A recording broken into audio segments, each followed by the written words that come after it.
સુરત શહેરના જેડી ગાબાણી પુસ્તકાલય હોલમાં લક્ષ્ય ફાઉન્ડેશન દ્વારા હેતે વધાવીએ હર કોઈને ટાઇટલમાં દરેક મહેમાનો અને વિવિધ ક્ષેત્રના કલાના કસબીઓના લલાટે કુમકુમ તિલક અને ચોખા લગાવી સ્વાગત કરવામાં આવ્યું હતું. ફાઉન્ડેશનના પ્રમુખ Pinal Radadiya, advocate and notary Kishor Sojitra, હાસ્ય કલાકાર દિલીપ વરસાણી, સામાજિક અગ્રણી જયંતિ રાદડિયા વગેરે લક્ષ્ય ફાઉન્ડેશન ચેરિટેબલ ટ્રસ્ટના નેજા હેઠળ હેતે વધાવી હર કોઈને આયોજન કર્યું હતું.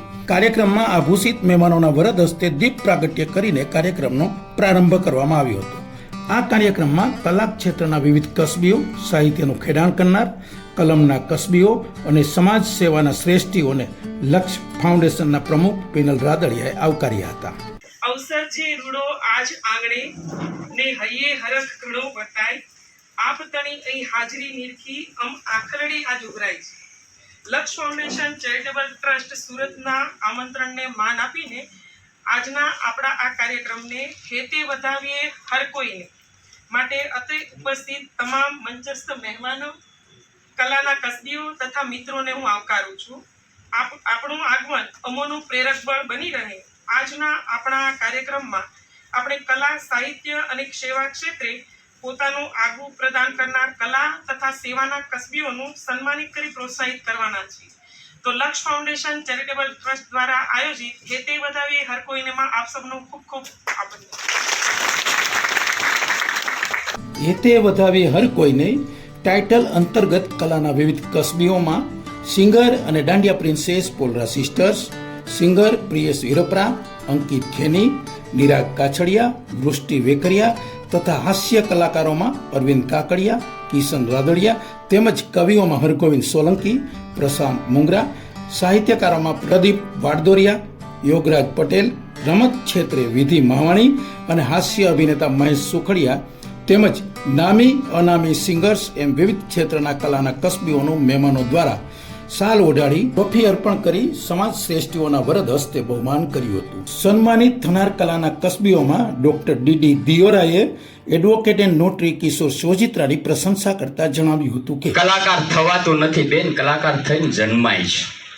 કલાકાર જન્મે છે આ ધરતી ઉપર અને કલાકાર ક્યારેય મોટોય ન હોય ને કલાકાર ક્યારેય નાનોય ન હોય. પ્રોગ્રામથી કલાકાર ન અંકાય, કલાકાર પોતાની અંદર રહેલી કૌશલ્યતાથી અંકાય છે. આમાંથી એક એક ચહેરા ઉપર જોઉં છું ને મને આમાં આનંદ થાય છે કે આજ કલાના કસબીઓનો આ મહેફિલ જામી છે. આમાં હું તો શું બોલી શકું, પણ વધારે સમય નથી લેવો. પણ આજ આપણે બધાએ મળીને આજ લક્ષ ફાઉન્ડેશનનો આભાર વ્યક્ત કરવો જરૂરી છે.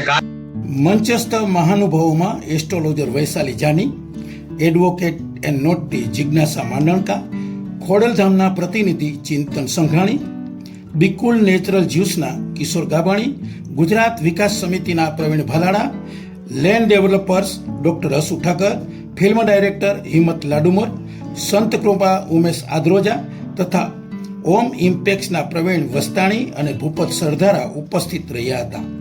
સમગ્ર કાર્યક્રમનું અધ્યક્ષપદ લેખક અને રીત થિંકર ડોક્ટર અંકિતા મુલાણીએ શોભાવ્યું હતું. અધ્યક્ષે માનવી માનવ થાવ તો ઘણું ઉક્તિ ટાંકીને માનવતાના મૂલ્યોનું જતન કરવા પર ભાર મૂક્યો હતો. સન્માન કદાચ 5, 25 કે 50 રૂપિયાનું નથી.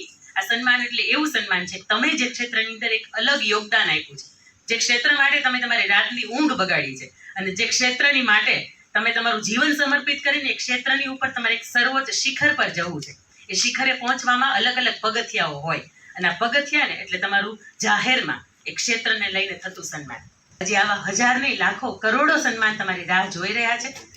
એક પણ વ્યક્તિ આપણને બોલાવે તો આપણે પાછી કરવાની નથી.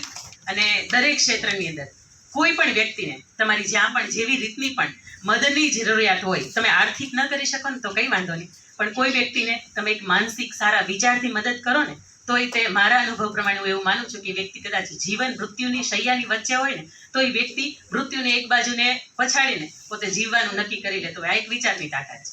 જો વિચારથી કોઈનું જીવન બદલી શકતું હોય તો તમારા એક લંબાવેલા હાથ છે એનાથી પણ સરસ મજાનું જીવન બદલી શકે છે. આમ જોઈએ તો કલાઓ કુલ 64 પ્રકારની છે. આ 64 કલાના તમામ વાહકોને કલાકાર કહેવાય છે. આવા કલાકારોની સુરત શહેરમાં કોઈ કમી નથી. દરેક કલાકાર તો સમાન હોય છે. કલાકારને નાનો કે મોટો સમાજ બનાવે છે. હરીફાઈ, દેખાદેખી, ઈર્ષા, સ્પર્ધા, ઈગો, ટાંટિયા ખેંચ કે કોપી પેસ્ટ જેવા દૂષણો છોડીને કલાકારો ખરેખર સમાજમાં રીલ મોડેલ નહીં પરંતુ રિયલ મોડેલ બનશે, ત્યારે જ સમાજ અને કલાકારની વાસ્તવિક પ્રગતિ થશે. એમાં કોઈ શંકાને સ્થાન નથી.